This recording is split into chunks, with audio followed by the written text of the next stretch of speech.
बिस्मिल्लाहिर्रहमानिर्रहीम। अस्सलाम वालेकुम स्टूडेंट्स, आज का जो हमारा टॉपिक है वो है 2.6 सेकंड चैप्टर है हमारे पास। और इसमें जो टॉपिक आज हमने पढ़ना है वो है इक्वेशंस ऑफ मोशन। यानी कि इसमें जो हमारे पास सबसे ज़्यादा इम्पोर्टेंट जो टॉपिक है या सबसे ज़्यादा जो इम्पोर्टेंट टॉपिक है वो हमारे पास यही है, इक्वेशंस ऑफ मोशन, जो कि पेपर पॉइंट ऑफ व्यू से बहुत ज़्यादा इंपॉर्टेंट है। और तकरीबन हर दफ़ा जो पेपर में इनमें से कोई एक इक्वेशन जो है वो लाजमी आ जाती है।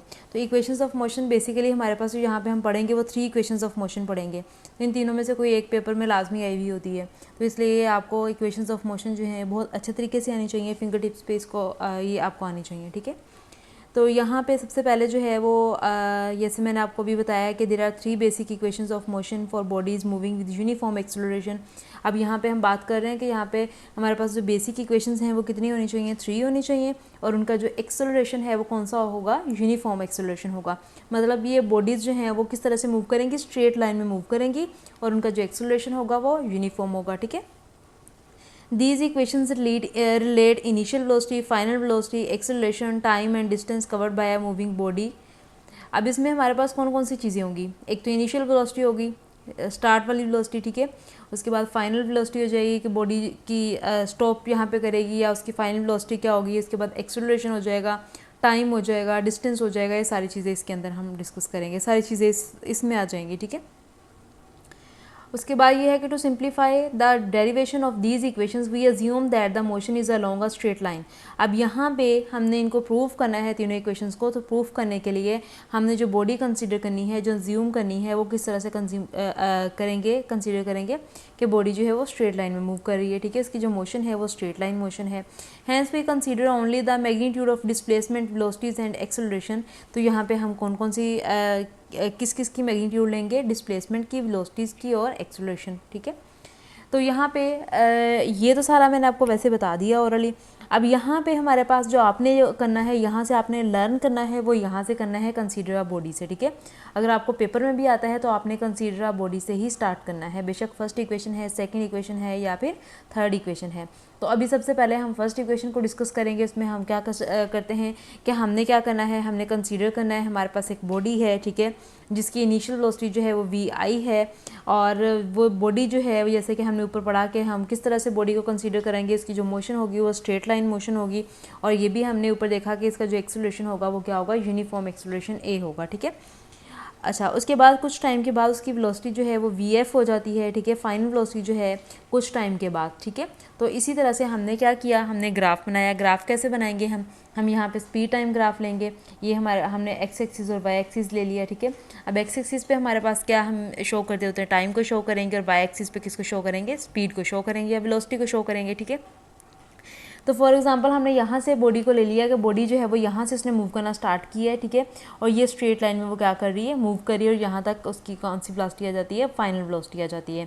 ये जो रेड लाइन है ये इसकी मोशन को शो कर रही है, ठीक है।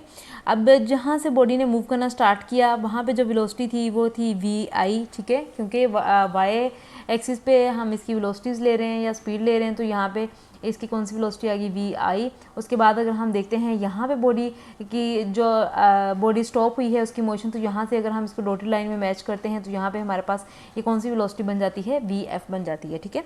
उसके बाद हमने यहाँ से बॉडी ने मूव करना स्टार्ट किया, उस पॉइंट को हमने a का नाम दे दिया। और यहाँ तक बॉडी ने मूव किया, उस पॉइंट को हमने b का नाम दे दिया। अब ये हमारे पास एक लाइन बन गई है, ठीक है। इसकी जो मैग्नीट्यूड है वो हमारे पास क्या है, a है, एक्सेलरेशन है, ठीक है। इसको हम क्या बोलेंगे, एक्सेलरेशन बोलेंगे। अब उसके बाद हमारे पास क्या है, हम इसको डॉटेड लाइन में मैच कर देते हैं एक्स एक्सिस के साथ, ठीक है। और यहाँ से बॉडी ने मूव किया, यहाँ से भी हम इसको डॉटेड लाइन में क्या कर देते हैं, मैच कर देते हैं इसके साथ। अब इस पॉइंट को हमने नाम दे दिया है सी का, और इस पॉइंट को हमने नाम दे दिया है डी का, ठीक है। और यहाँ पे हमने किसको शो किया हुआ, टाइम को। इसका ग्राफ भी एक ही है, जो कि आपको तीनों इक्वेशंस में एक ही ग्राफ बनाना पड़ेगा। फ़र्क सिर्फ ये है कि ये जो अंदर इसके लिखा हुआ है ये सिर्फ सेकंड इक्वेशन में लिखना है, बाकी फर्स्ट इक्वेशन में आप सिर्फ ग्राफ बनाएंगे और ये जो नाम मैंने अभी बताया वो लिखेंगे। ये अंदर वाला जो लिखा हुआ है ये लिखने की ज़रूरत नहीं है फर्स्ट इक्वेशन में, ठीक है। ये जो अंदर लिखा हुआ है ये आप सेकंड इक्वेशन में लिखेंगे और ग्राफ यही रहेगा। और थर्ड इक्वेशन में भी ये वाले दोनों जो एरिया है ये लिखने की ज़रूरत नहीं है, ठीक है। अच्छा, अब हम ये देखते हैं उसके बाद क्या है। The motion of body is described by speed time graph as shown, जैसे कि हमने स्पीड टाइम ग्राफ को डिस्कस कर लिया, ठीक है, बाय लाइन ए बी, जो कि हमने किससे शो किया हुआ है, लाइन ए बी से, ठीक है। The slope of line A B is acceleration A. अब जो लाइन का स्लोप है जो हमारे पास, यानी कि ये जो इसकी ये जो शेप है ढलवान या तिरछी आप कह सकते हैं, ठीक है, ये हमारे पास किसके इक्वल है, ए बी के, यानी हम एक्सेलरेशन कह सकते हैं कि एक्सेलरेशन हमारे पास किसके इक्वल है, ए बी के। The total distance covered by the body is shown by shaded area under the line A B, ठीक है। अब जो टोटल एरिया है उसको हमने किससे शो किया हुआ है, ये सारा शेडेड एरिया है जो आपको ब्लू ब्लू नज़र आ रहा है, ये सारा क्या है, ये वो है जो इस बॉडी ने कवर कर लिया हुआ है, ठीक है, इसने जो कवर किया हुआ है ये हमारे पास एरिया है। अच्छा, अब हम फर्स्ट इक्वेशन को अगर हम देखें तो फर्स्ट इक्वेशन में सबसे पहले हम क्या ले रहे हैं कि slope of line A B, यानी कि हमारे पास ये जो लाइन है, ये लाइन जो है ये किसके इक्वल है, ठीक है। इसमें अगर आप देखें कि हमारे पास ये वाला जो यहाँ से बॉडी ने मूव करना स्टार्ट किया, ये वाली जो डॉटेड लाइन है, यहाँ से अगर हम देखते हैं ये वाली जो पूरी, तो ये हमारे पास बनती है ट्रायंगल, ठीक है, क्या बनती है ये, ट्रायंगल। तो सिंपली हम यहाँ पे ये कह रहे हैं कि हमारे पास ये वाली जो शेप है, ये वाली जो लाइन है, इसको हम बोलते हैं हाइपोटेनियस। ट्रायंगल अगर हम कह रहे हैं तो ट्रायंगल की साइड को क्या बोलते हैं, हाइपोटेनियस। तो सिंपली हम यहाँ पे ये कह रहे हैं कि हमारे पास जो हाइपोटेनियस है वो किसके इक्वल है, तो ये हमारे पास इक्वल है बी सी ओवर ए सी, यानी कि ये हमारे पास जो ट्रायंगल है ये किसके इक्वल है, ए बी, या ए बी किसके इक्वल है, ए के, ठीक है, और ये किसके इक्वल है, ए बी सी, यानी कि यहाँ से लेके यहाँ तक और डिवाइडेड बाय ए सी, ये हमारे पास यहाँ तक पूरी शेप जो है वो कंप्लीट हो जाती है, ठीक है। अच्छा, अब ये तो हमारे पास आ गया slope of line A B is equal to B C over A C, ये तो हमने लिख लिया, ठीक है। अब जो हमारे पास बी सी है ये किसके इक्वल है, तो बी सी की अगर हम बात करें तो बी सी यहाँ से लेके यहाँ तक हमारे पास कौन सा पोर्शन है, बी सी। हमारे पास जो टोटल पोर्शन है वो कौन सा है, बी डी, यानी कि यहाँ से लेके यहाँ तक जो है वो क्या है, बी डी। अगर ये हम टोटल पोर्शन लेते हैं बी डी, ठीक है, बी डी ले लिया, इसमें से अगर हम माइनस कर दो, किसको माइनस कर दें, सी डी, यानी कि ये नीचे वाला पोर्शन, अगर हम इस पूरे में से या नीचे वाला पोर्शन यानी सी डी को माइनस कर देते हैं तो बाकी हमारे पास क्या बच जाएगा, बी सी बच जाएगा, ठीक है, ऊपर वाला पोर्शन बच जाएगा। इसका मतलब ये है कि अगर हम बी डी में से सी डी को माइनस करते हैं तो वो किसके इक्वल आता है, बी सी के। तो इसका मतलब ये कि हम बी सी को किस तरह से लिख सकते हैं, B D minus C D, ठीक है। अब अगर हम ए सी की बात करते हैं तो ए सी जो है ये पूरी लाइन जो है ये पैरेलल है किसके, ओ डी के। तो हमने ए सी की जगह पे क्या लिख दिया, ओ डी, क्योंकि ये लाइन जो है वो पैरेलल है, तो पैरेलल हमारे पास ए सी किसके इक्वल आ जाएगा, ओ डी के इक्वल आ जाएगा। अब अगर हम बात करते हैं बी डी की, ये पूरी लाइन जो है ये किसके पैरेलल है, ये वी एफ के पैरेलल है, ठीक है। यहाँ पे आप देख सकते हैं वी एफ है वाई एक्सिस पे, तो इसका मतलब बी डी जो है वो किसके इक्वल है, वी एफ के। अब अगर हम सी डी की बात करें, ये सी डी ये पोर्शन जो है ये किसके इक्वल है, ये वी आई के इक्वल है, ठीक है। और इस तरह से ओ डी की अगर हम बात करते हैं तो ओ डी किसके इक्वल है, टाइम के इक्वल है। तो हमने यहाँ पे पहले तीनों की वैल्यूज़ लिखी, अब तीनों की वैल्यूज़ उठा के हमने इस फॉर्मूले में पुट कर दी। Slope of line A B किसके इक्वल था, ए के, ए आ गए यहाँ पे। अब बी डी किसके इक्वल था, वी एफ के, बी डी की जगह पे वी एफ पुट कर दिया, माइनस एज इट इज़ आ गया। सी डी किसके इक्वल है, वी आई के, सी डी की जगह पे हमने वी आई पुट कर दिया, डिवाइडेड बाय ओ डी किसके इक्वल था, टाइम के, ठीक है। और यहाँ पे आप देख सकते हैं कि आपके पास एक नॉन रिलेशन बन गया है जो आपने पहले पढ़ा हुआ है, जो कि एक्सेलरेशन का फॉर्मूला है, ठीक है, ये वही बन गया। अब हमने क्या करना है, असल में हमने यहाँ पे फर्स्ट इक्वेशन को ड्राइव करना था। अब यहाँ पे टी जो है वो डिवाइड हो रहा है, दूसरी साइड पे आके क्या हो जाएगा, मल्टीप्लाई हो जाएगा, ये बन जाएगा v f minus v i is equal to a t, ठीक है। इसको हम इक्वेशन का नाम दे दें, या फिर आप इस तरह से करें कि ये वी एफ इधर एक तो इक्वेशन ये भी बन जाएगी, इसको आप इक्वेशन नंबर 1 का नाम दे दें, ठीक है। लेकिन ये वी एफ जो है ये इधर माइनस और प्लस हो रहा है, वी आई जो है वो इधर माइनस हो रहा है, दूसरी साइड पे आके क्या हो जाएगा, प्लस हो जाएगा। इस तरह से हमारे पास फर्स्ट इक्वेशन जो है वो आ जाएगी v f is equal to v i plus a t. ये हमारे पास फर्स्ट इक्वेशन का रिजल्ट है। इसको आपने प्रूफ के साथ तो करना ही करना है, लेकिन ये सेपरेट रिजल्ट भी आपको आना चाहिए, क्योंकि शॉर्ट क्वेश्चन में क्वेश्चन आ जाता होता है कि right the equations of motion, तो फिर आपको तीनों इक्वेशंस जो हैं वो लिखनी पड़ती होती हैं, ठीक है। तो इस तरह से v f is equal to v i plus क्या आ जाएगा, ए टी आ जाएगा। तो यहाँ तक हमारी फर्स्ट इक्वेशन जो है वो क्या हो चुकी है, ड्राइव हो चुकी है, हमने उसका आंसर निकाल लिया फर्स्ट इक्वेशन का। और उसके बाद अगर हम सेकेंड इक्वेशन की बात करते हैं तो सेकेंड इक्वेशन में थ्योरी आपने सारी वही लिखनी है, कंसीडर अ बॉडी से, ठीक है। और यहाँ तक एंड तक आप कंप्लीट करेंगे इसको। उसके बाद ग्राफ में आपको एक्सप्लेन कर चुकी हूँ, इसलिए ग्राफ को दोबारा से एक्सप्लेन करने की ज़रूरत नहीं है, ग्राफ आपका वही रहेगा, सिर्फ हमारे पास फॉर्मूला चेंज होगा, ठीक है। असल में हमने यहाँ पर क्या करना है, हमने टोटल डिस्टेंस निकालना है कि हमारे पास टोटल डिस्टेंस जो है वो बॉडी ने कितना कवर किया है। तो अगर हम यहाँ पे बात करते हैं, यहाँ पे जो इसकी डेरिवेशन है वो यहाँ से स्टार्ट होती है, total distance s is equal to, distance को हम s से डिनोट करते हैं, इज इक्वल टू किसके है, एरिया ऑफ। अब कौन कौन से एरिया के इक्वल है, यहाँ पे अगर हम टोटल की बात करें तो ये हमारे पास ब्लू वाला जो है ये सारा एरिया हम लेंगे, ठीक है। इसमें अगर देखें तो हमारे पास दो शेप्स बन रही है, एक हमारे पास बन रही है रेक्टेंगल, कौन सी शेप बन रही है, रेक्टेंगल, और दूसरी हमारे पास क्या बन रही है, ट्राइंगल, ठीक है।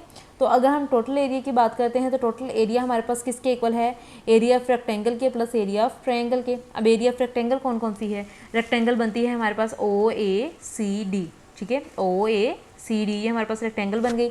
इस तरह से अगर ट्रायंगल की बात करें तो क्या है, ABC, ये हमारे पास क्या बन गई, ट्रायंगल। इसको हम इक्वेशन नंबर A का नाम दे देंगे, ये इक्वेशन नंबर 1 का नाम दे दें, ठीक है।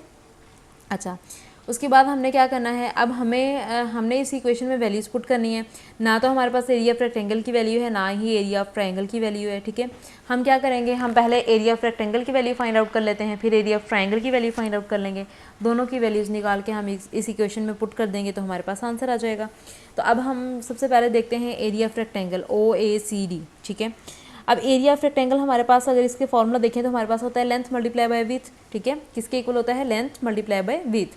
अब यहाँ पे अगर हम देखें हमारे पास लेंथ क्या बन रही है, हमारे पास सिर्फ रेक्टेंगल की बात करें, लेंथ हमारे पास बन रही है OA, ठीक है, OA, और विड्थ कौन सी बन रही है, OD, ठीक है, OA मल्टीप्लाई बाय OD, ये विड्थ है इसकी।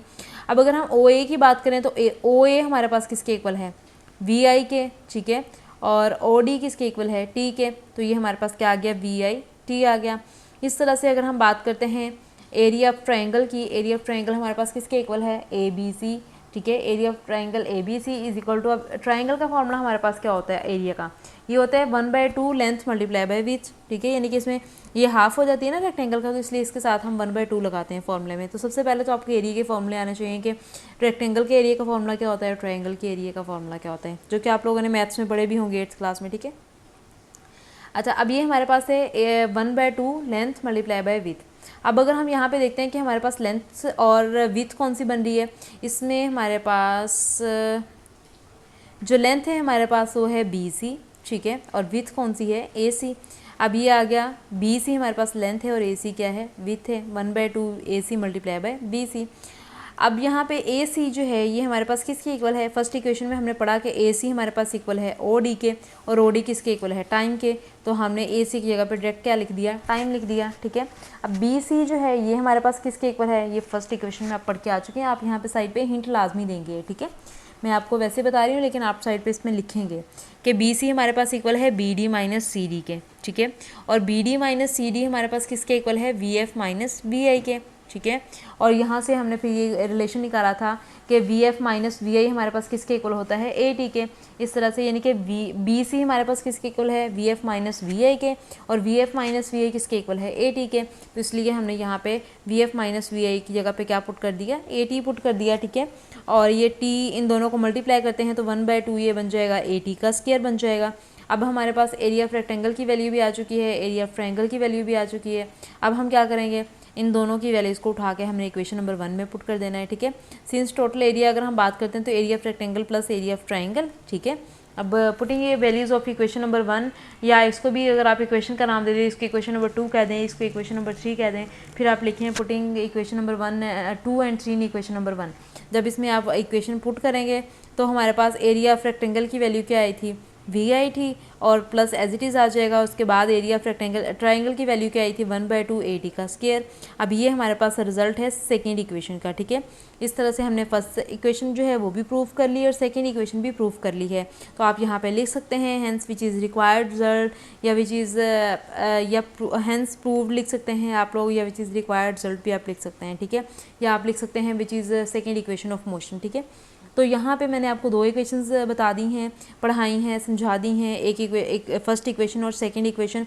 ये इनके प्रूफ्स तो आपको आने ही चाहिए। इनमें ये है कि दोनों का ग्राफ सेम बनेगा और दोनों की जो है वो थ्योरी सेम है, ठीक है।